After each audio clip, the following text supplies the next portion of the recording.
प्यारे बच्चों, हमारे YouTube channel A to Z physics classes में आपका स्वागत है। आज हम नेक्स्ट टॉपिक लेंगे वैद्युत द्विध्रुव की निरक्षीय स्थिति में किसी बिंदु पर वैद्युत विभव। तो हमारा हेडिंग है आज वैद्युत द्विध्रुव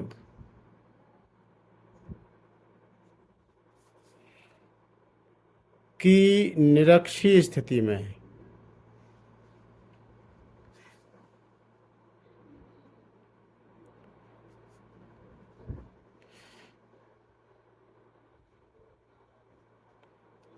वैद्युत विभव। वैद्युत द्विध्रुव की निरक्षीय स्थिति में वैद्युत विभव यानी या किसी बिंदु पर वैद्युत विभव, ये हमारा हेडिंग है। तो देखिए, इसके लिए आवश्यक चित्र बना लेते हैं। तो जैसा कि हमने बताया था कि जब भी हम वैद्युत द्विध्रुव की रचना करते हैं तो उसमें सबसे पहले माइनस क्यू आवेश लें और दूसरी तरफ प्लस क्यू। तो ये हमने एक बना लिया वैद्युत द्विध्रुव जो कि दो आवेशों से मिलकर बना हुआ है, माइनस क्यू और ये है प्लस क्यू। मध्य बिंदु होता है ओ और दोनों तरफ यानी टोटल लंबाई होती है 2L। तो L इधर और L इधर, टोटल लंबाई हो जाएगी 12। और मध्य बिंदु O से स्मॉल r दूरी पर निरक्षीय स्थिति में एक बिंदु है P। ये निरक्षीय स्थिति है।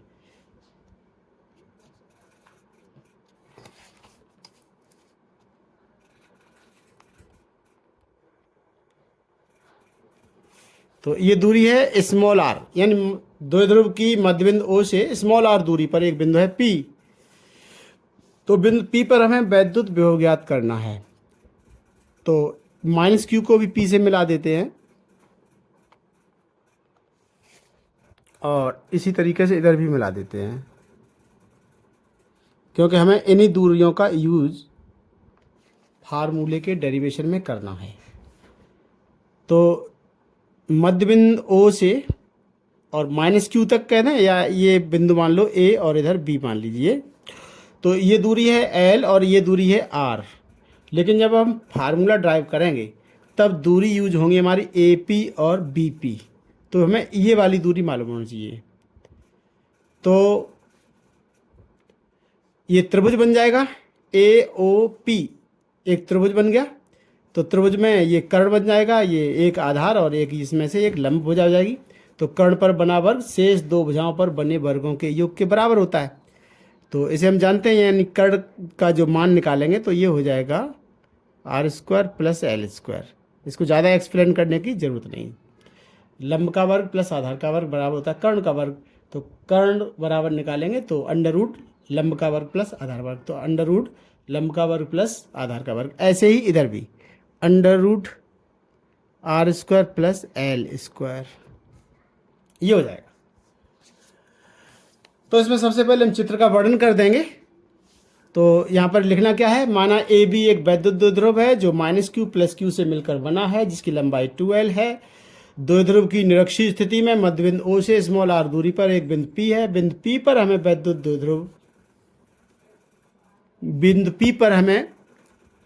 द्विध्रुव के कारण वैद्युत विभव की गणना करनी है। तो लिख देंगे, चित्र का वर्णन कर देंगे। सबसे पहले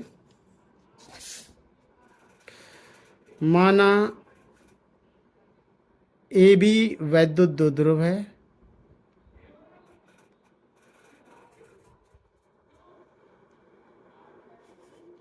जो माइनस क्यू व प्लस क्यू से बना है, जिसकी लंबाई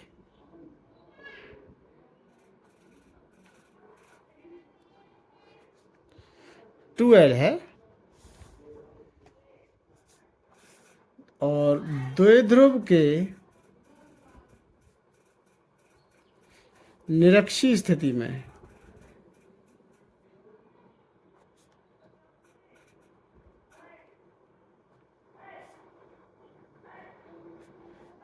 मध्य बिंदु O से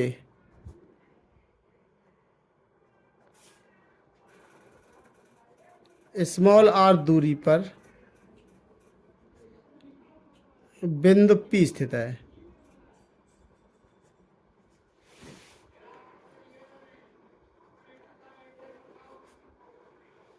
जहां द्विध्रुव के कारण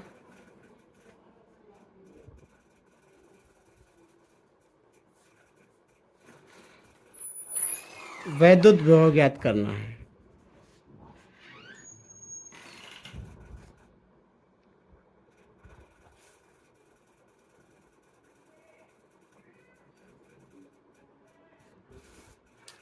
ठीक है, ये है हमारा टॉपिक।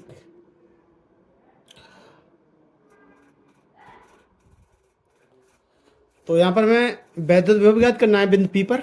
तो इसके लिए हम क्या करेंगे, प्लस Q के कारण बिंदु P पर विभव ज्ञात करेंगे, फिर माइनस Q के कारण बिंदु P पर विभव ज्ञात करेंगे और दोनों को जोड़ देंगे तो कुल विभव प्राप्त हो जाएगा, परिणामी विभव प्राप्त हो जाएगा। तो क्या करना है, अतः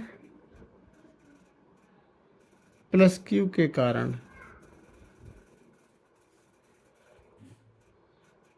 P पर विभव,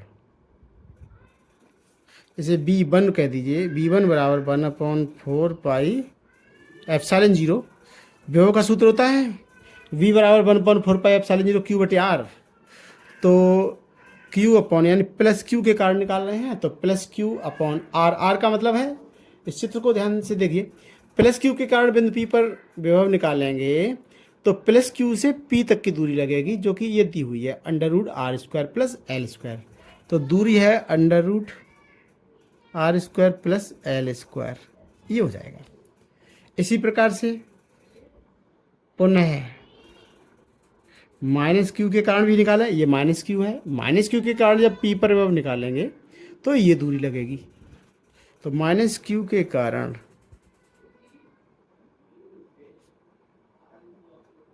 P पर विभव, यानी इसको V2 मान लीजिए, 1/4πε0 माइनस Q अपॉन दूरी है √R² प्लस L², ये दूरी है। तो अब हम बिंदु P पर कुल विभव निकालेंगे या परिणामी विभव कहेंगे उसे। तो क्या निकलेगा, अतः P पर परिणामी विभव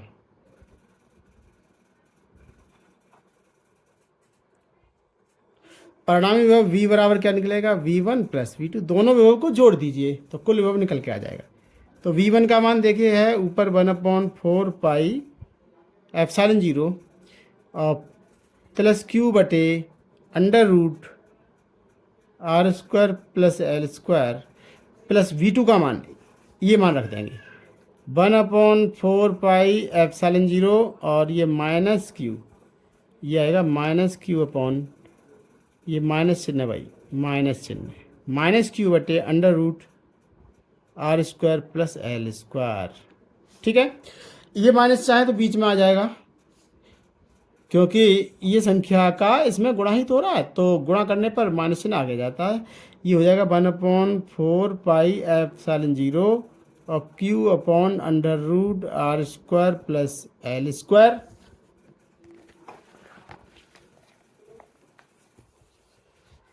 और इनका ये माइनस हो जाएगा तो ये माइनस 1/4πε0 और ये Q upon √R² plus L², ये हो जाएगा। ठीक है, तो ये इससे कट जाएगा तो B बराबर निकल आएगा 0। इस प्रकार से वैद्युत द्विध्रुव की निरक्षीय स्थिति में कुल वैद्युत विभव या परिणामी वैद्युत विभव शून्य होता है। तो ये शून्य निकल कर आ गया। यहाँ पर नीचे लिख देंगे हम, निरक्षीय स्थिति में स्थित प्रत्येक बिंदु पर वैद्युत विभव वैद्युत द्विध्रुव के कारण शून्य ही रहता है। इस तरह से ये टॉपिक खत्म हो जाता है। इसके बाद हम नेक्स्ट टॉपिक लेंगे, एक समान बाह्य वैद्युत क्षेत्र में वैद्युत द्विध्रुव को घुमाने में किया गया कार्य। तो नेक्स्ट टॉपिक है हमारा, एक समान बाह्य वैद्युत क्षेत्र में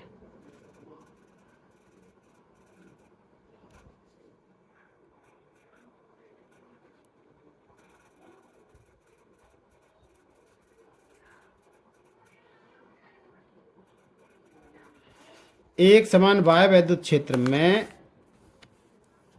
वैद्युत द्विध्रुव को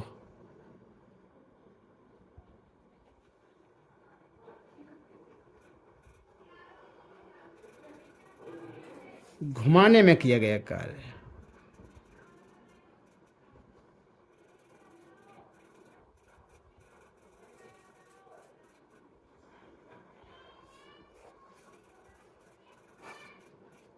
घुमाने में किया गया कार्य। ठीक है, तो देखिए हम अपनी पहले हेडिंग को समझ लेते हैं। इस हेडिंग में क्या कहा गया, एक समान बाह्य वैद्युत क्षेत्र में। तो हम यहाँ पर ये मानेंगे कि कोई वैद्युत क्षेत्र है और उस वैद्युत द्विध्रुव को घुमाने में, वैद्युत द्विध्रुव को घुमाएंगे हम, वैद्युत क्षेत्र में वैद्युत द्विध्रुव को घुमाएंगे तो घुमाने में कार्य करना पड़ेगा। कार्य किस तरह से करना पड़ता है ये समझ लो। मान लीजिए कि ये इस दिशा में वैद्युत क्षेत्र है, कलम की दिशा में वैद्युत क्षेत्र है, इस दिशा में वैद्युत क्षेत्र है। तो अब हमें क्या करना है, इसमें हमने एक वैद्युत द्विध्रुव रख दिया है। मान लो ये वैद्युत द्विध्रुव रख दिया, ये कलम है हमारा वैद्युत द्विध्रुव है, यानी ये माइनस क्यू तो इधर प्लस क्यू। तो प्लस क्यू पर जो बल लगता है वो बाह्य वैद्युत क्षेत्र की दिशा में लगता है। बल जो लगता है यानी इस भुजा पर बल लगेगा इस दिशा में, और इसके विपरीत माइनस क्यू आवेश पर उसके विपरीत दिशा में बल लगता है। यानी इस भुजा पर बल लगेगा इधर को, तो इस बिंदु पर यानी माइनस क्यू पर, ये माइनस क्यू है, माइनस क्यू पर बल लगेगा इस दिशा में। तो बल युग्म बनाएंगे, यानी बल युग्म मीन्स बलों का जोड़ा। यानी जब दो बल लगते हैं, बराबर मात्रा में होते हैं और विपरीत होते हैं तो वो बल युग्म कहलाते हैं, लेकिन उनकी क्रिया रेखा यहाँ पर अलग अलग है। और जब उनकी क्रिया रेखा अलग अलग होती है तो फिर वो बल आघूर्ण बना देते हैं, बल युग्म का आघूर्ण यानी, और फिर उसको घुमा देते हैं। देखिए ये कलम है इस तरह से, और हमने इसे विपरीत दिशा में बल लगाएंगे इस दिशा में, तो ये इस दिशा में बल लगाएंगे, यानी इस भुजा पर बल लगेगा इस दिशा में और इस भुजा पर बल लगेगा दूसरी दिशा में। तो इस तरह से बल लगेगा तो इस तरह से घूम जाएगा। तो घुमाने की प्रवृत्ति को ही बलागुण कहते हैं। इस प्रकार से ये बलागुण कार्य करने लगेगा। तो हम यहाँ पर ये मानेंगे कि एक वैद्युत द्विध्रुव है जिसका वैद्युत द्विध्रुव आघूर्ण P बराबर है Q × 2L है, और वो एक समान वैद्युत क्षेत्र E में थीटा कोण पर रखा हुआ है। तो उस पर लगने वाला बल युग्म का आघूर्ण कितना होगा। तो बल युग्म का आघूर्ण का सूत्र हम पीछे निकाल चुके हैं। ठीक है, बल युग्म का आघूर्ण टॉ इक्वल टू था PE sin थीटा। तो टॉ इक्वल टू ये फार्मूला था, बल युग्म का आघूर्ण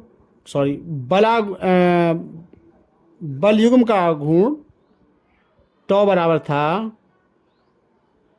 PE sin थीटा।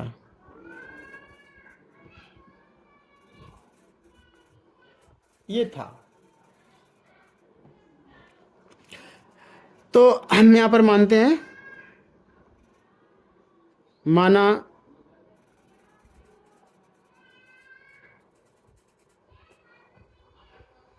एक वैद्युत द्विध्रुव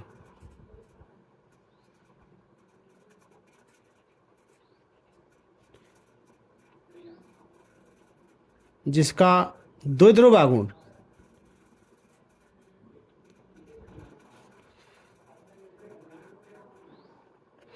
द्विध्रुव आघूर्ण होता है P, जो कि होता है Q × 2L है।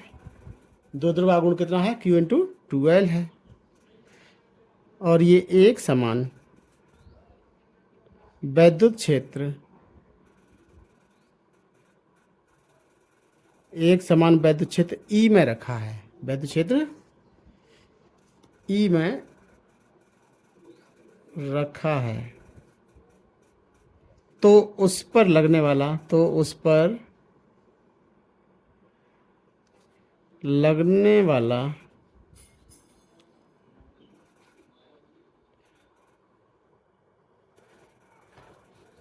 बल आघूर्ण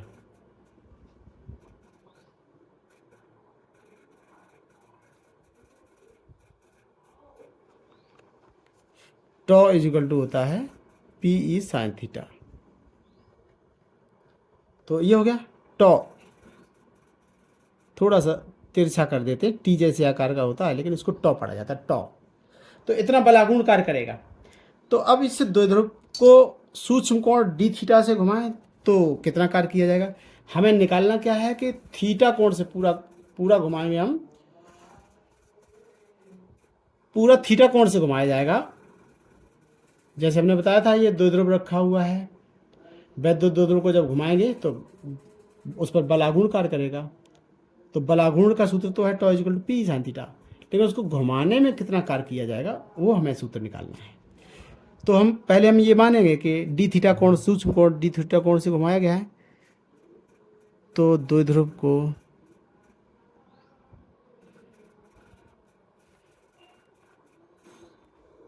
सूक्ष्म कोण डी थीटा से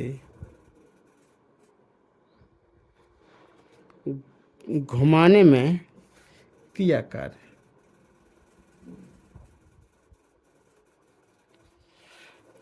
तो सूक्ष्म कोण डी थीटा से घुमाएंगे तो कार्य भी सूक्ष्म ही होगा, यानी डी डब्ल्यू। इस तरह से सूक्ष्म कार्य डी डब्ल्यू बराबर बल गुणा विस्थापन होगा, यानी बल नहीं कहेंगे यहाँ पर, बलागुण गुणा विस्थापन, सॉरी, बलागुण गुणा कोणीय विस्थापन कहा जाएगा। क्या कहा जाएगा? बलागुण यानी टॉ इंटू कोणीय विस्थापन यानी डी थीटा होगा।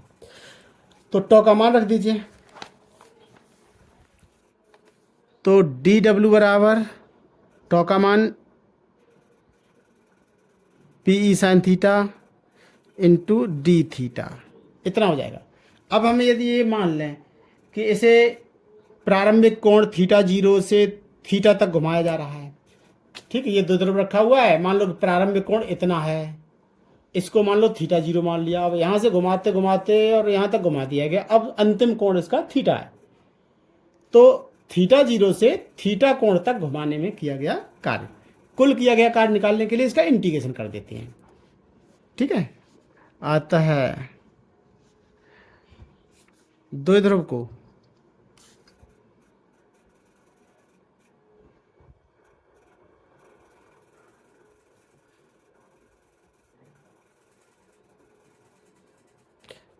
प्रारंभिक कोण थीटा 0 से और कहाँ तक घुमा रहे हैं, थीटा तक घुमाने में किया गया कार्य।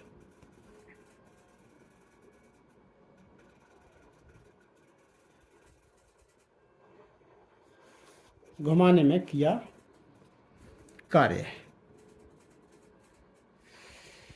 यानी कुल घुमाने में कितना कार्य किया जाएगा, कुल कार्य यानी डब्ल्यू बराबर इंटीग्रेट कर देंगे P sine theta D theta, और घुमा रहे हैं हम थीटा 0 से थीटा तक, तो वो लिमिट में आ जाएगा, within limit theta 0 to theta, इतना कोण से हम घुमा रहे हैं। तो कुल किया गया कार्य निकालने के लिए इसमें जो कांस्टेंट है उसको तो बाहर निकाल लीजिए। तो इसमें कांस्टेंट है पी ई, तो पी ई बाहर, integration within limit theta 0 to theta और साइन थीटा डी थीटा।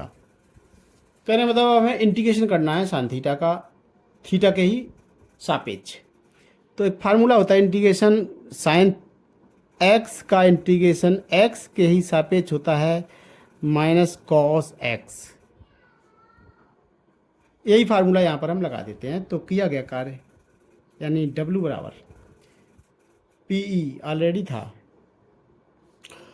और साइन थीटा का इंटीग्रेशन करेंगे तो आएगा माइनस कॉस थीटा, और लिमिट लिख देंगे। इंटीग्रेशन करने के बाद लिमिट पीछे लिख दी जाती है, यानी थीटा 0 से थीटा तक, इतना हो जाएगा। यदि हम इस माइनस चिन्ह को बाहर निकाल लें तो अब ये हो जाएगा is equal to minus P E और कोष्ठक में cos theta within limit theta 0 से थीटा, इतना हो जाएगा। तो रख दीजिए, लिमिट लगा दीजिए इसमें। तो लिमिट लगाने का तरीका क्या होता है फिर से समझ लीजिए, पीछे भी हम डेरिवेशंस में लिमिट का यूज करते रहे हैं। तो थीटा का मान पहले ये अपर लिमिट रखा जाता है, फिर माइनस लगाकर थीटा का मान फिर लोअर लिमिट लगाया जाता है, और ये लिमिट का यूज हो जाता है। तो W बराबर माइनस पी। अब देखो कॉस थीटा, थीटा का मान पहले अपर लिमिट, यानी हो जाएगा cos theta minus cos theta का मान फिर ये लोअर लिमिट यानी थीटा जीरो, ये हो जाएगा कॉस थीटा जीरो। माइनस चिन्ह ये आ गया बाहर, माइनस चिन्ह को अंदर भेज दें तो ये हो जाएगा अब W बराबर पी ई, और माइनस चिन्ह को अंदर भेजेंगे तो ये माइनस का कॉस थीटा जीरो था, ये तो प्लस हो जाएगा, और कॉस थीटा जो प्लस का था ये माइनस हो जाएगा। तो ये अब हम इसको यानी ये वाला प्लस का हो जाएगा तो इसको पहले लिख सकते हैं cos theta zero minus cos theta. ये हो गया किसी द्विध्रुव को बाह्य वैद्युत क्षेत्र में घुमाने में किया गया कार्य के लिए सूत्र निकल कर आ गया। इसके बाद में यदि हम यहाँ पर ये मान लें कि प्रारंभ में थीटा जीरो का मान जीरो था, थीटा जीरो का मान जीरो था का अर्थ क्या है समझ लो। ये मान लो कि इस पेज के अनुदिश यानी इस दिशा में पेज के समानांतर वैद्युत क्षेत्र है इस दिशा में, तो उसी के समानांतर अगर हम द्विध्रुव को रख देंगे तो प्रारंभिक कोण थीटा जीरो जो होगा वो जीरो हो जाएगा, और घुमाते घुमाते अंत में थीटा कोण तक ले आए, यानी ये कोण थीटा बन गया, तो अंतिम कोण थीटा का मान जो होगा वो थीटा ही रहेगा। लेकिन प्रारंभिक कोण जो प्रारंभिक कोण थीटा जीरो माना है, अगर हम ये मानेंगे प्रारंभिक कोण थीटा जीरो का मान जीरो था, यानी साम्य अवस्था कहलाती है, या स्थायी संतुलन की अवस्था भी ये कहलाती है। वैद्युत क्षेत्र में अगर हम क्षेत्र की दिशा में द्विध्रुव को रखते हैं तो वो संतुलन की अवस्था में होता है, तो उसको स्थायी संतुलन की अवस्था या साम्य स्थिति भी कहते हैं। तो थीटा जीरो से यानी यहाँ से घुमाते घुमाते थीटा तक घुमाया जाए तब क्या होगा, तो थीटा जीरो का मान जीरो हो जाएगा और थीटा का मान थीटा ही रहेगा। यदि द्विध्रुव को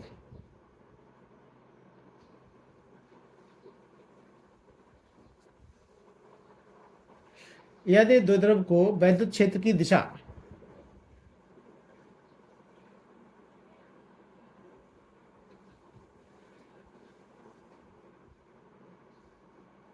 वैद्युत क्षेत्र की दिशा जिसको हम क्या कह देते हैं,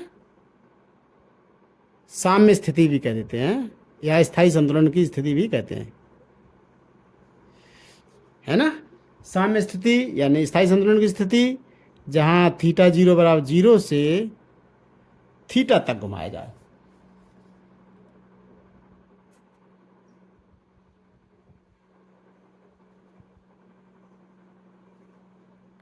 तो ये सूत्र बदल जाएगा, थोड़ा सा इसका स्वरूप बदल जाएगा, तो W तो हो जाएगा W बराबर पी, और ये कॉस थीटा जीरो का मान जीरो माइनस कॉस थीटा, ये हो जाएगा। और कॉस जीरो का मान हम जानते हैं, कॉस जीरो का मान 1 होता है, तो W बराबर हो जाएगा पी ई कोष्ठक में 1 माइनस कॉस थीटा, ये हो जाएगा। ठीक है, ये फार्मूला हो जाएगा। अब इसमें देखिए दो कंडीशन हो सकती हैं। यदि द्विध्रुव को मान लीजिए कि 90 अंश घुमाया जाए तो केस फर्स्ट,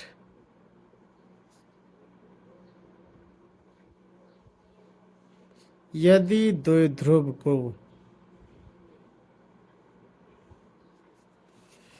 90 अंश तक घुमाया जाए, वैद्युत क्षेत्र की दिशा से 90 अंश तक घुमाया जाए, यहां पर लिख भी देते हैं,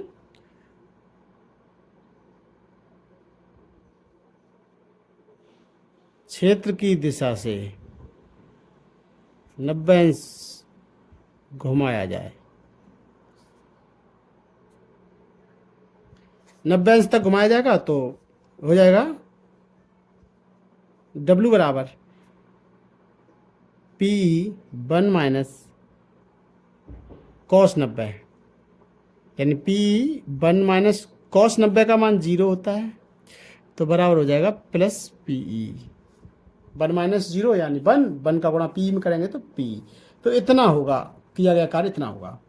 सेकंड केस क्या हो सकता है, यदि द्विध्रुव को देखिए इतना घुमा दिया जाए, प्रारंभिक कोण वैद्युत क्षेत्र की दिशा में है मान लो, यानी प्रारंभिक स्थिति द्विध्रुव की वैद्युत क्षेत्र की दिशा में है, और घुमाते घुमाते इसको हम उल्टी दिशा में घुमा दें, यानी 180 अंश घुमा दें इस तरह से, यानी यहाँ से घुमाते घुमाते और एकदम उल्टी दिशा में ले जाएं, 180 अंश घुमा दें। यानी ये क्या रहेगा, द्विध्रुव की स्थायी संतुलन की स्थिति, स्थायी संतुलन की स्थिति से अस्थायी संतुलन की स्थिति तक घुमा दें। विपरीत दिशा में होता है तो अस्थायी संतुलन की स्थिति कहलाती है। तो यदि द्विध्रुव को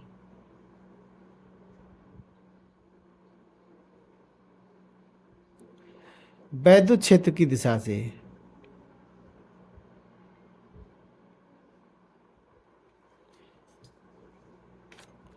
वैद्युत क्षेत्र की दिशा से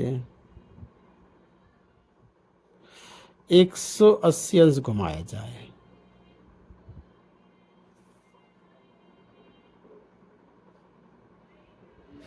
तो W बराबर कितना हो जाएगा भाई, PE और 1 माइनस कॉस 180 हो जाएगा। यानी PE और 1 माइनस कॉस 180 का मान होता है -1। ठीक है, तो ये हो जाएगा, देखो PE माइनस और माइनस का गुणा करें तो प्लस हो जाता है 1 + 1, और 1 + 1 बराबर 2 होता है, और 2 का गुणा PE में करेंगे तो ये हो जाएगा 2PE। तब किया गया कार्य इतना होता है 2PE। तो इस तरह से ये टॉपिक हमारा पूरा हो गया है। इसके बाद नेक्स्ट टॉपिक हम लेंगे, एक समान वैद्युत क्षेत्र में रखे वैद्युत द्विध्रुव की स्थितिज ऊर्जा। इसके लिए हम सूत्र निकालेंगे। यानी कोई वैद्युत द्विध्रुव वैद्युत क्षेत्र में रखा हुआ है तो उसकी वैद्युत स्थितिज ऊर्जा कितनी होगी, उसके लिए हमें सूत्र का निगमन करना है। तो क्या हमने बताया, एक समान वैद्युत क्षेत्र में रखे, ये टॉपिक है नेक्स्ट। एक समान बाह्य वैद्युत क्षेत्र में रखे, एक समान बाह्य वैद्युत क्षेत्र में रखे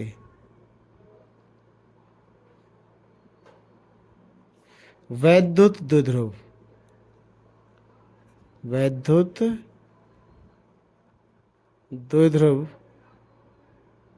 की वैद्युत स्थितिज ऊर्जा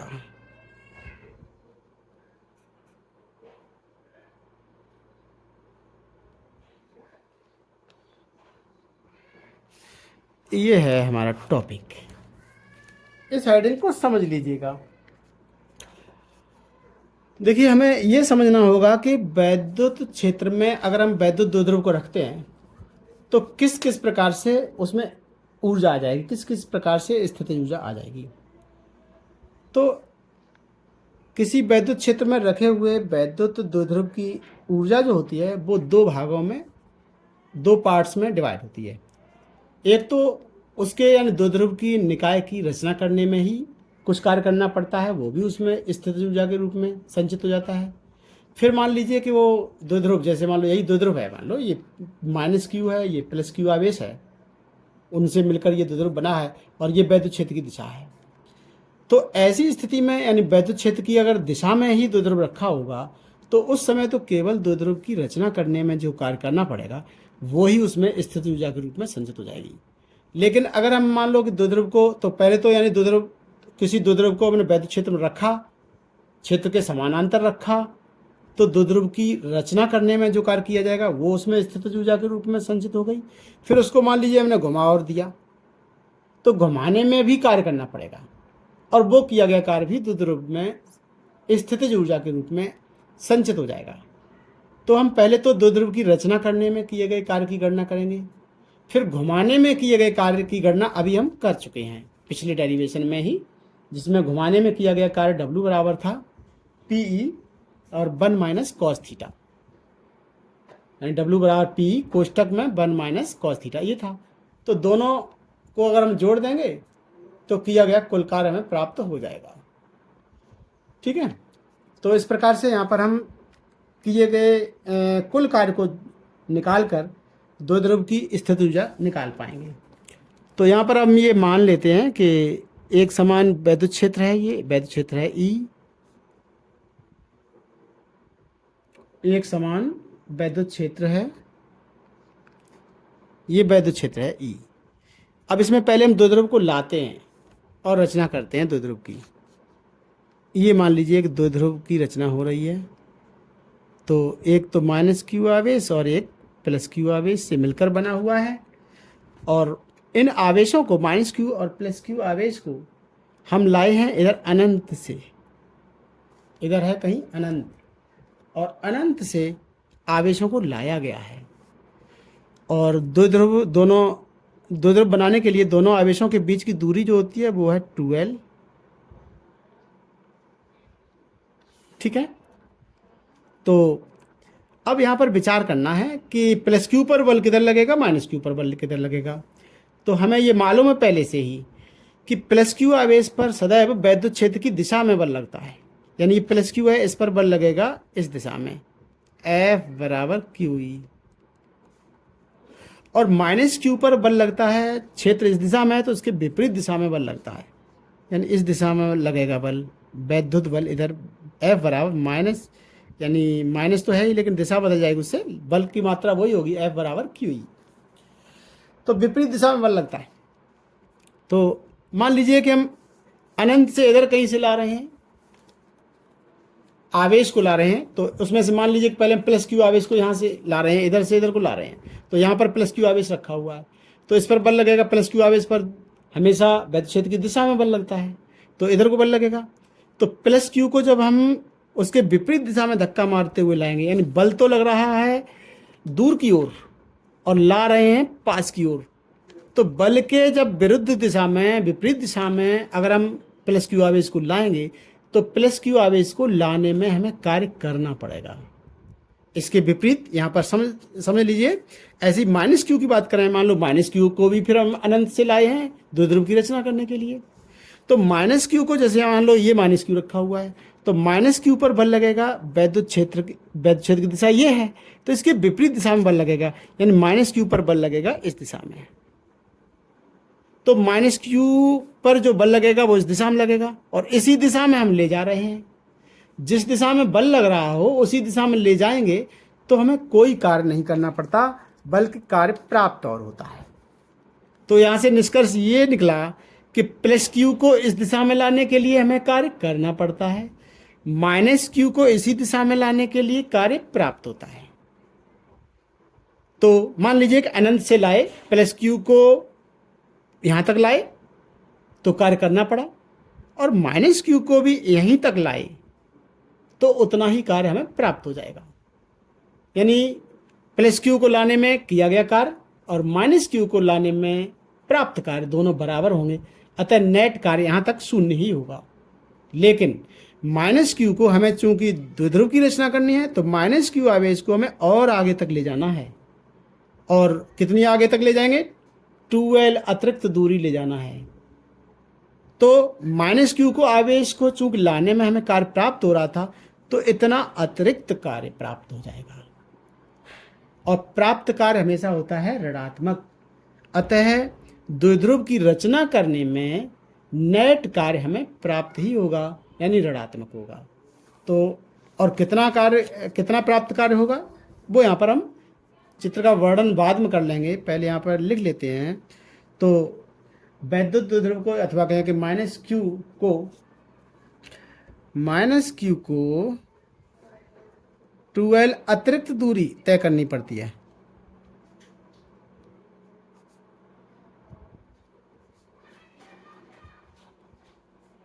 अतिरिक्त दूरी तय करनी पड़ती है,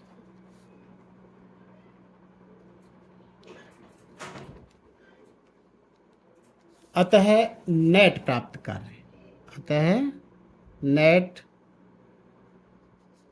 कार्य, प्राप्त नेट कार्य कितना हो जाएगा, प्राप्त नेट कार्य यानी बराबर हो जाएगा बल गुणा अतिरिक्त दूरी, बल गुणा चली गई अतिरिक्त दूरी। तो बल कितना लग रहा था, माइनस क्यू पर बल लग रहा है क्यू ई, चली गई अतिरिक्त दूरी, कितनी दूरी अतिरिक्त तय की गई थी माइनस क्यू द्वारा, वो थी 2l, यानी प्लस क्यू से माइनस क्यू तक की इतनी अतिरिक्त दूरी तय करनी पड़ी 2l, तो ये हो जाएगा। और चूंकि हमने कहा कि ये प्राप्त कार्य है, प्राप्त कार्य हमेशा ऋणात्मक होता है, तो माइनस चिन्ह आ जाएगा। ठीक है, इसको हम ऐसे रीअरेंज कर सकते हैं, minus Q into two L को इकट्ठा कर लो, Q into two L into E, तो ये हो जाएगा माइनस पी ई। तो द्विध्रुव की रचना करने में इतना अतिरिक्त कार्य हमें प्राप्त हो जाएगा। अब ये किया गया कार्य कहें कि प्राप्त कार्य द्विध्रुव में स्थितिज ऊर्जा के रूप में संचित हो जाता है, और इस समय द्विध्रुव ये वैद्युत क्षेत्र की दिशा में स्थित है या उसी के समानांतर है, तो ये थीटा बराबर यहाँ पर 0 कहा जाएगा। द्विध्रुव का कोण वैद्युत क्षेत्र के साथ बना हुआ कोण, वैद्युत द्विध्रुव का वैद्युत क्षेत्र की दिशा के साथ बना हुआ कोण इस समय 0 है, तो थीटा बराबर यहाँ पर 0 है। अतः यहाँ पर स्थितिज ऊर्जा को भी हम u0 से डिनोट कर देंगे।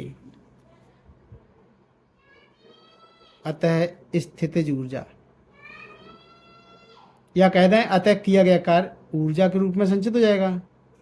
किया कार्य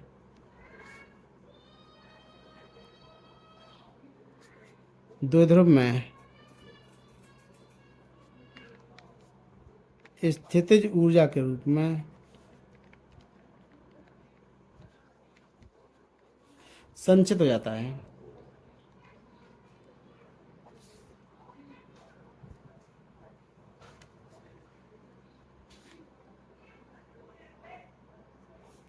इसलिए ये हो जाएगा u0 बराबर,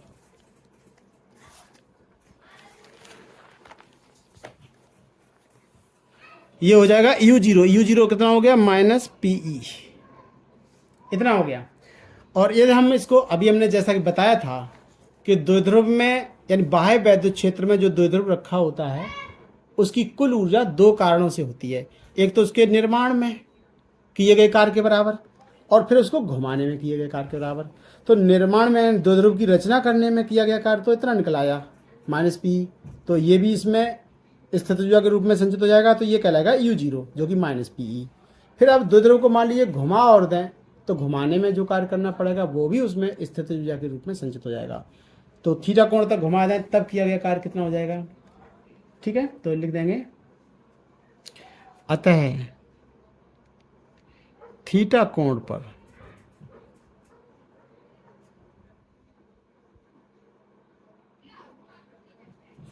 स्थित द्विध्रुव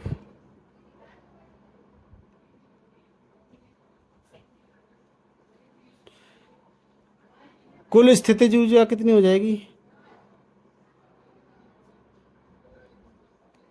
यहाँ लिख और दें, यदि द्विध्रुव को थीटा कोण से घुमा दिया जाए, यहाँ लिख देते हैं, यदि द्विध्रुव को थीटा कोण से घुमा दिया जाए,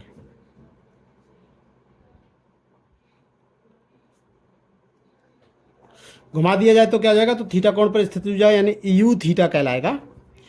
वो कितनी हो जाएगी, देखो 0 कोण पर द्विध्रुव की स्थितिज ऊर्जा यानी u0 प्लस घुमाने में किया गया कार्य यानी w, दोनों ऊर्जाओं को जोड़ दीजिए। u0 का मान ऊपर से माइनस पी प्लस घुमाने में किया गया कार्य अभी पिछले वाली डेरिवेशन में निकाला था पी 1 माइनस कॉस थीटा, इसको और कर लीजिए सॉल्व, माइनस पी और पी का अंदर गुणा कर दें तो ये हो जाएगा plus P minus P cos theta. तो माइनस पी प्लस पी को काट दीजिए तो ये हो जाएगा यू थीटा बराबर माइनस पी कॉस थीटा।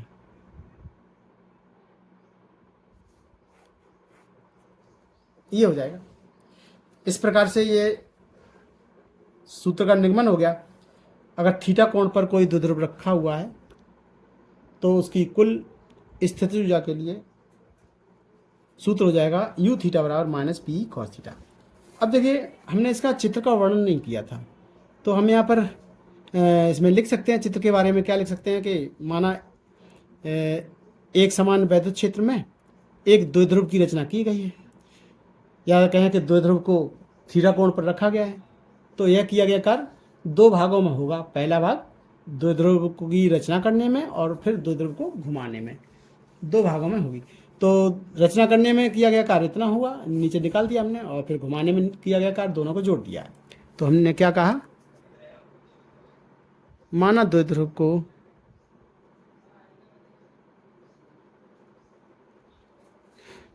एक समान वैद्युत क्षेत्र में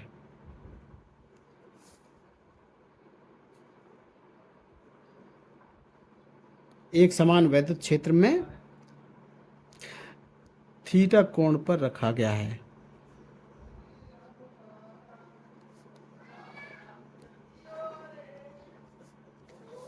जिसकी स्थितिज ऊर्जा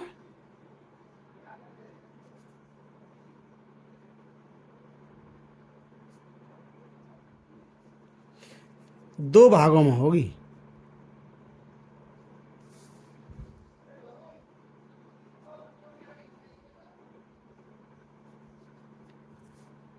कितने भागों में होगी, दो भागों में। कौन कौन सी, द्विध्रुव की रचना करने में, द्विध्रुव की रचना करने में, तथा द्विध्रुव को घुमाने में। ठीक है, ये दो भागों में यहाँ पर कार्य किया जाएगा। एक तो द्विध्रुव की रचना करने में और द्विध्रुव को घुमाने में, दोनों कार्यों को जोड़ देते हैं, जो कि हमने नीचे जोड़कर दिखाया है। तो अब यहाँ पर ये हमने समझाया था कि फिर से वही सब लिखना है कि प्लस क्यू को जब लाएंगे अनंत से, इधर अनंत से ला रहे हैं, प्लस क्यू को ला रहे हैं तो लाने में कार्य करना पड़ता है, माइनस क्यू को जब लाते हैं तो हमें कार्य प्राप्त होता है। ठीक है, तो माइनस क्यू को चूंकि ज़्यादा दूरी तक लाए हैं तो प्राप्त कार्य अधिक होगा, तो प्राप्त कार्य अधिक हुआ तो अतिरिक्त प्राप्त कार्य, यानी कितना ज़्यादा दूरी लेकर आए हम, तो यानी प्लस क्यू को मान लो इस बिंदु तक लाए तो कार्य जितना करना पड़ेगा, माइनस क्यू को भी इसी बिंदु तक लाए तो उतना ही कार्य प्राप्त हो जाएगा। लेकिन माइनस क्यू को चूंकि और आगे तक ले गए इसलिए प्राप्त कार्य अतिरिक्त हो जाएगा। तो अतिरिक्त प्राप्त कार्य ये लिख दिया हमने, माइनस क्यू को 12 अतिरिक्त दूरी तय करनी होगी, अतः नेट प्राप्त कार्य, यानी नेट का मतलब परिणामी प्राप्त कार्य कितना हो जाएगा, बल गुणा अतिरिक्त चली गई दूरी, ये हमने निकाल दिया है। अब देखो इसमें तीन केसेस हो सकते हैं। कितना, केस फर्स्ट, पहले हम यदि मान लें कि द्विध्रुव जो रखा हुआ है वो क्षेत्र की दिशा में है,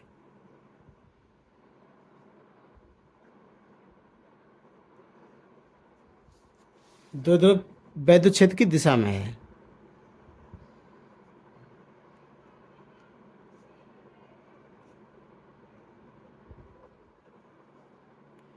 यानी थीटा बराबर 0, वैद्युत क्षेत्र की दिशा में होगा तो थीटा बराबर 0। तो यू थीटा बराबर कितनी हो जाएगी, या यू जीरो कोण पर है ना, तो यू जीरो बराबर माइनस पी ई, और ये हो गया कॉस जीरो का मान 1 होता है तो माइनस पी ई, इतनी ऊर्जा, इतनी स्थित ऊर्जा उसकी होगी। के सेकंड क्या हो सकता है, यदि हम ये मान लें कि यदि द्विध्रुव की दिशा वैद्युत क्षेत्र के लंबवत है, यदि द्विध्रुव क्षेत्र के लंबवत है तो थीटा बराबर कितना हो जाएगा, 90। तो यू 90, यहाँ पर थीटा का मान 90 रखना है पूरे समीकरण में, थीटा की जगह 90 तो यहाँ पर भी थीटा की जगह 90, तो यू 90 बराबर माइनस पी कॉस 90, और कॉस 90 का मान होता है 0, इसलिए पूरा हो गया 0। तो यदि एक समान वैद्युत क्षेत्र में द्विध्रुव लंबवत रखा होगा, वैद्युत क्षेत्र के लंबवत रखा होगा तो उसकी स्थित ऊर्जा शून्य हो जाती है। तीसरी कंडीशन हो सकती है, यदि मान लीजिए कि वैद्युत द्विध्रुव बाह्य वैद्युत क्षेत्र के विपरीत समांतर रख दिया जाए, यानी थीटा बराबर 180,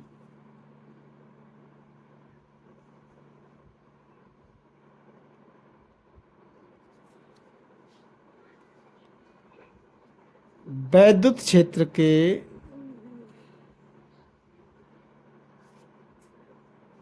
विपरीत समांतर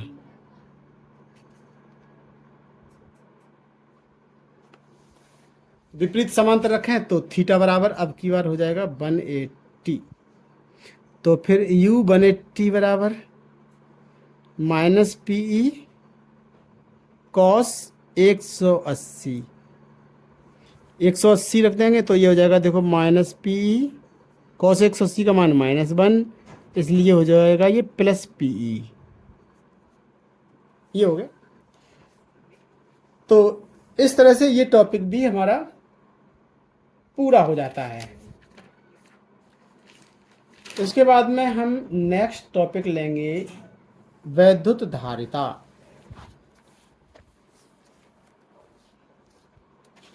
नेक्स्ट, अभी तक हम जो टॉपिक ले रहे थे वो वैद्युत विभव से संबंधित था, यानी जो हमारा चैप्टर है स्थिर वैद्युत विभव एवं धारिता, ये चैप्टर भी 2 भागों में बटा हुआ है।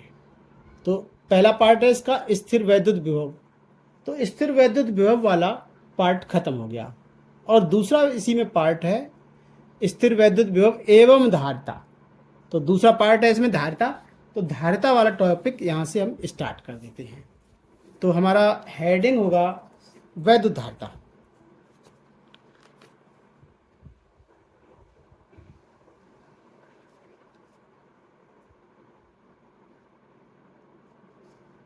वैद्युत धारिता, इलेक्ट्रिक कैपेसिटेंस।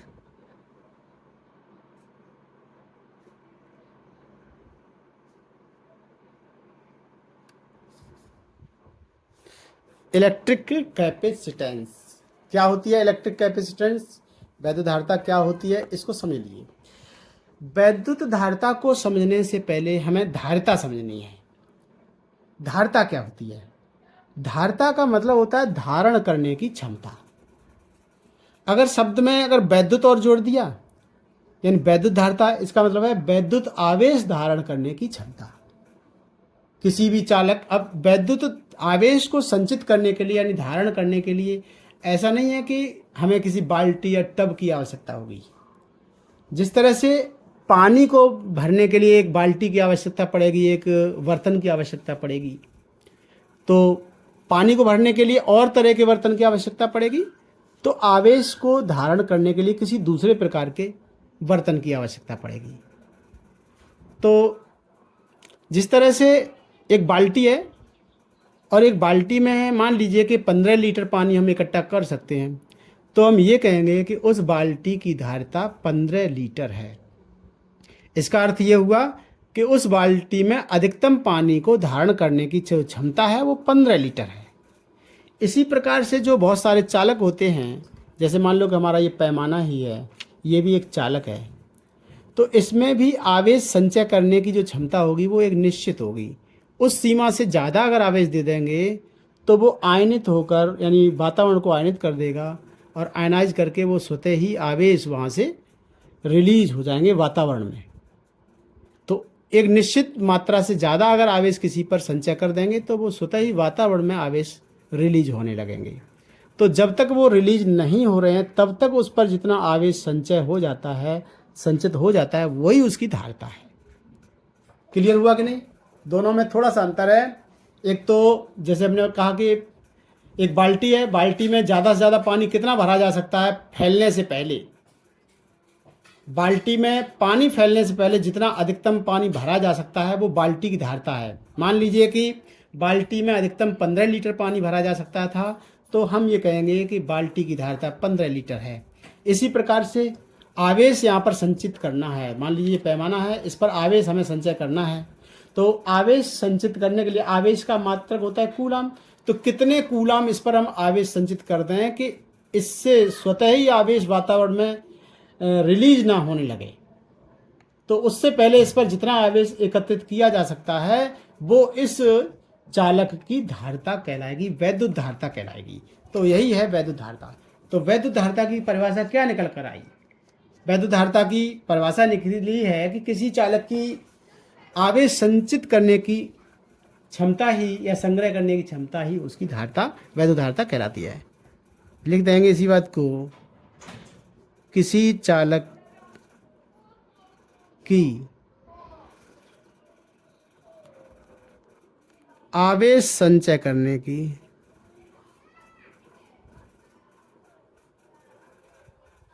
आवेश संचय करने की क्षमता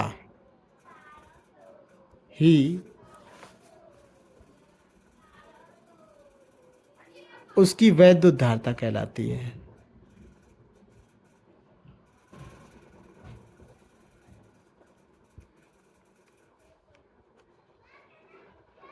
ठीक, ये इसकी व्यवहारिक परिभाषा है। अब देखिए, जैसा कि हम समझ पा रहे हैं, जैसे मान लो ये चालक है, इसको हम आवेश देंगे तो इसका विभव बढ़ना स्टार्ट हो जाएगा। तो जैसे मान लो हमने पहले एक कूलाम आवेश, यानी स्टार्टिंग में हमने मान लो कुछ इलेक्ट्रॉन्स दिए, तो इस पर कुछ आवेश आ जाएगा, और कुछ आवेश आने से उसका कुछ विभव भी आ जाएगा। तो जैसे जैसे हम इसको आवेश देते जाएंगे, इसका विभव बढ़ता जाएगा। इससे निष्कर्ष ये निकला कि दिया गया आवेश, जो आवेश के कारण उसमें उत्पन्न होने वाला विभव एक दूसरे के अनुक्रमानुपाती होता है। कहने का मतलब क्या है कि किसी चालक का विभव जो होगा उसको दिए गए आवेश के अनुक्रमानुपाती होता है। क्या लिखा, एक बार फिर दोबारा से हम पढ़ लेते हैं। किसी चालक की आवेश संचय करने की क्षमता ही उसकी वैद्युत धारता कहलाती है। अब हम आगे लिखेंगे, जैसे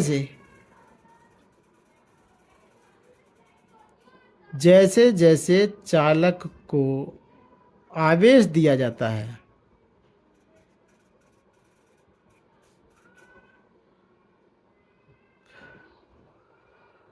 उसका विभव बढ़ता जाता है, उसका विभव बढ़ता जाता है। अर्थात इसका अर्थ क्या हुआ, अर्थात Q प्रोपोर्शनल V। कहने का मतलब क्या है कि उसको दिया गया आवेश उसके विभव के अनुक्रमानुपाती है। उसका क्या है, उसका विभव जो होता है दिए गए आवेश के अनुक्रमानुपाती होता है।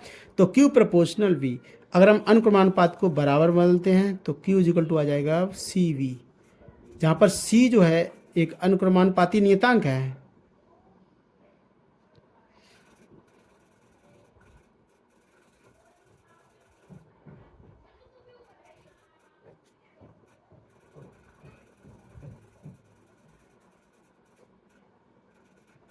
जहाँ C अनुक्रमानुपाती नियतांक है, जिसे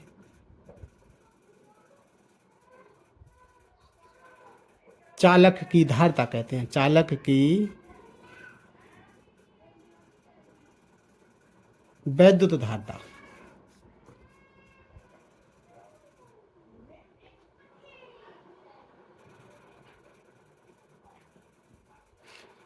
क्या कहेंगे, चालक की वैद्युत धारता इसको कहते हैं। तो अब यहाँ से यानी नई भौतिक राशि मिल गई हमें, C जो है चालक की वैद्युत धारता है। तो C बराबर, फिर फार्मूला क्या होगा, C बराबर हो जाएगा, यहाँ से पक्षांतर कर लीजिए, Q/V। ये वैद्युत धारता का सूत्र हो गया, C बराबर Q/V। यहाँ से इसका मात्रक भी निकल आएगा, तो इसका मात्रक क्या हो जाएगा, यानी वैद्युत धारता का मात्रक है। इसका मात्रक बराबर क्या हो जाएगा, देखो C का मात्रक निकालना है तो Q यानी आवेश का मात्रक रख देना, आवेश का मात्रक कूलाम होता है, और V यानी वोल्टेज यानी विभव का मात्रक यहाँ पर वोल्ट होगा। तो कूलाम प्रति वोल्ट, यानी आवेश का मात्रक ऊपर कूलाम और नीचे विभव का मात्रक वोल्ट। तो मात्रक क्या हुआ, मात्रक हो गया कूलाम प्रति वोल्ट, कूलाम प्रति वोल्ट। इसी को हम फैराड भी कहते हैं, या फैराड, और फैराड को डिनोट कर देते हैं कैपिटल F से। तो वैद्युत धारता का मात्रक हुआ कूलाम प्रति वोल्ट, जिसको हम फैराड भी कहते हैं। अब देखो, ये फैराड जो है वो बहुत बड़ा मात्रक है, वैद्युत धारता का बड़ा मात्रक है। फैराड क्या है,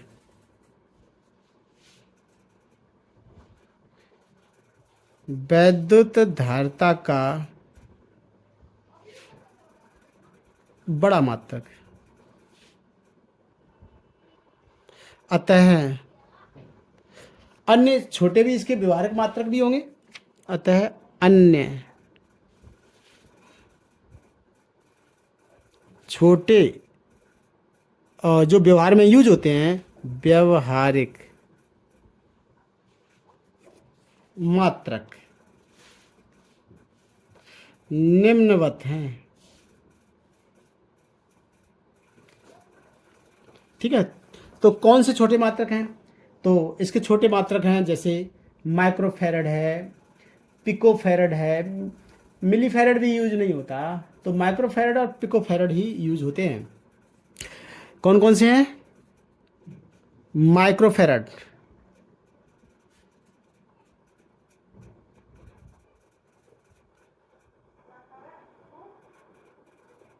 माइक्रोफैरड,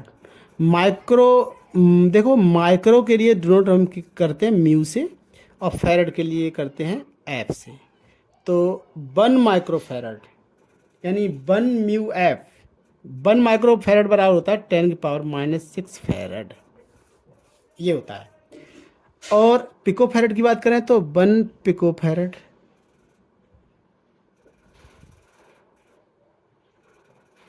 1 पिकोफैरड यानी जिसको हम नोट करते हैं पी एफ से, ये होता है 10⁻⁻12 फैरड। इसको हम और भी डिनोट कर सकते हैं, जैसे यहाँ पर पिकोफैरड की जगह पर हम लिख सकते हैं माइक्रोफैरड, यानी 1 माइक्रोफैरड। तो 2 बार माइक्रो हो गया, यानी 10⁻⁻6 गुणा 10⁻⁻6 फैरड, यानी 10⁻⁻12 फैरड। तो माइक्रो माइक्रो 2 बार लिख दिया ना, तो एक माइक्रो के लिए फैरड में बदलने के लिए 10⁻⁻6 से गुणा, और दूसरा माइक्रो फिर है तो उसको भी चेंज करेंगे तो 10⁻⁻6, यानी इस प्रकार से माइक्रोफैरड का मतलब 10⁻⁻6 गुणा 10⁻⁻6, और -6 और -6 हो जाता है -12। तो इस प्रकार से ये भी इसके मात्रक हैं। इसके बाद में इसका आ जाता है भाई विमीय सूत्र। ध्यान रहे कि ये जो वैद्युत धारिता है एक अदिश राशि है। ठीक है, यहाँ पर हम लिख देते हैं किसी चालक की आवेश संचय करने की क्षमता ही उसकी वैद्युत धारिता कहलाती है। यह अदिश राशि है।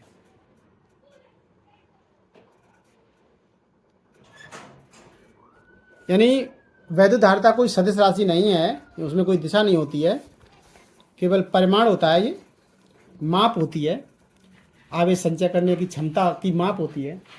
तो इसके बाद इसका आ जाता है विमीय सूत्र, विमा।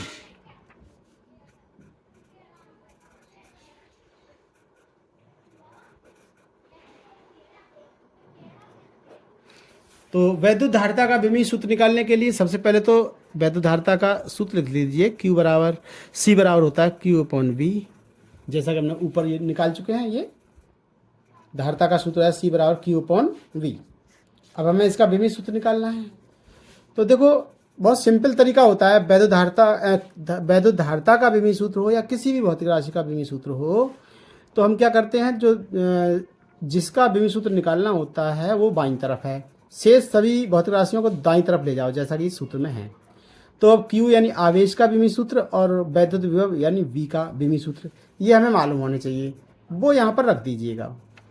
तो देखो Q का तो हमें विमीय सूत्र जानते भी हैं, AT होता है, लेकिन हो सकता है कि वैद्युत विभव V का हमें सूत्र नहीं मालूम हो, तो इसे ऐसे सूत्र में तोड़ लीजिए, जो सूत्र हमें ऐसे सूत्र में तोड़ लीजिए जिनके हमें विमीय सूत्र पता हों। देखो वैद्युत विभव है, तो वैद्युत विभव V बराबर क्या था, W/Q था। ठीक है, तो V की जगह W/Q लिख सकते हो, तो यहाँ पर लिख सकते हैं आगे हम, यानी Q/V। V बराबर क्या है, V बराबर W/Q, यानी W/Q। तो ये Q नीचे वाला है वो ऊपर चला जाएगा, और ये हो जाएगा Q²/W, C बराबर। तो अब हम C का विमीय सूत्र निकाल सकते हैं, क्योंकि Q माने आवेश, आवेश का विमीय सूत्र होता है AT, और ये W माने कार्य, कार्य का विमीय सूत्र होता है ml² T-2। दोनों यहाँ पर रख दीजिए और सरल कर लीजिए, तो C का विमीय सूत्र मिल जाएगा। तो C का या C की विमा डायरेक्ट लिख दीजिए, हालांकि विमीय सूत्र शब्द होता है, विमा नहीं, विमा तो केवल घातें होती हैं। तो C की विमा बराबर क्या हो जाएगी, देखो Q यानी Q का विमीय सूत्र क्या होता है, AT, उसका हमें करना है वर्ग, अपन W का हो जाता है ml² T-2। इसको भी बड़े कोष्ठक में बंद कर दीजिए, ये हो जाएगा देखो A² T² बटे ml² T-2। इसको और सरल कर लीजिए। तो देखो ऊपर और नीचे देखें अगर हम, तो m पे घात +1 नीचे है, ऊपर ले जाएं तो ये हो जाएगा m पे घात -1। l पे घात 2 है, इसे ऊपर ले जाएं तो l पे घात हो जाएगा -2। t पे घात -2 है, इसे ऊपर ले जाएं और t पे घात, ये 2 ऑलरेडी है तो t पे घात हो जाएगा 4 और a हो जाएगा 2। तो इस प्रकार से ये निकल कर आ गया, c का विमीय सूत्र निकल कर आ जाएगा। तो ये हमें प्राप्त हो गया, c की विमा प्राप्त हो गई। तो एक बार फिर देख लीजिए। तो यहाँ पर हमने नया टॉपिक स्टार्ट कर दिया है इस चैप्टर में। नया टॉपिक हमारा है धारिता। अब तक इससे पहले चल रहा था, पिछले लेक्चर तक या इस लेक्चर में भी, इस टॉपिक से पहले का जो टॉपिक था वो टॉपिक हमारा था वैद्युत विभव से संबंधित टॉपिक्स थे। तो ये चैप्टर 2 भागों में बटा हुआ था, वैद्युत विभव और वैद्युत धारिता। तो वैद्युत विभव खत्म हो चुका और धारिता ये स्टार्ट हुआ है। तो धारिता का मतलब है किसी चालक में आवेश संचय करने की क्षमता को ही उसकी वैद्युत धारिता कहते हैं। ये धारिता की परिभाषा है और उसके लिए हमने सूत्र भी निकाला। और वैद्युत धारिता एक अदिश राशि है ये भी बताया। और धारिता का जो मात्रक होते हैं वैसे तो कूलाम प्रति वोल्ट है, ये निकाला हमने, कूलाम प्रति वोल्ट है। इसी को हम फैरड भी कह देते हैं। लेकिन फैरड जो होता है बहुत बड़ा मात्रक है, अतः फैरड को व्यवहार में इसे यूज नहीं किया जाता है, इसलिए छोटे मात्रक यूज किए जाते हैं जो कि माइक्रो फैरड और पिको फैरड हैं, इनका यूज किया जाता है। और इसी क्रम में हमने वैद्युत धारिता C का जो विमीय सूत्र होता है, विमीय सूत्र भी निकाला। विमीय सूत्र निकला m-1 l-2 T4 और A2। ये बहुविकल्पी प्रश्नों में या छोटे प्रश्नों के रूप में, अतिलघु उत्तरीय प्रश्नों में इसकी विमा मात्रक वगैरह ये उपयोग में लाए जाते हैं, या आगे के जो भी हम पढ़ेंगे टॉपिक्स उसमें भी इन सब की आवश्यकता होती है। तो वो सब हम पढ़ेंगे। तो अब फिर से एक बात हम फिर से समझाना चाहेंगे प्यारे बच्चों कि हम जो नोट्स, जिस वीडियो में जो हम पढ़ाते हैं उसके नोट्स उसी वीडियो में नीचे डिस्क्रिप्शन बॉक्स में आप जाएंगे। डिस्क्रिप्शन बॉक्स में जाएंगे तो वहाँ पर लिखा हुआ मिलेगा PDF नोट्स। इस तरह से वहाँ पर लिखा हुआ होगा, मैं लिख के तो बता देता हूँ, PDF नोट्स NOTES और ऐसे 2 बिंदु रखे होंगे। PDF नोट्स के नीचे यहाँ पर दिया होगा एक लिंक। उस लिंक को जैसे ही टच करेंगे तो इस वीडियो में जितना हमने पढ़ाया है उसके नोट्स आप लोगों को लिखे हुए वहाँ से प्राप्त हो जाएंगे। टच करते ही एक क्लिक में ही आप लोगों को नोट्स मिल जाएंगे। और उसके बाद नीचे एक और लिंक दिया होगा, वहाँ होता है नेक्स्ट वीडियो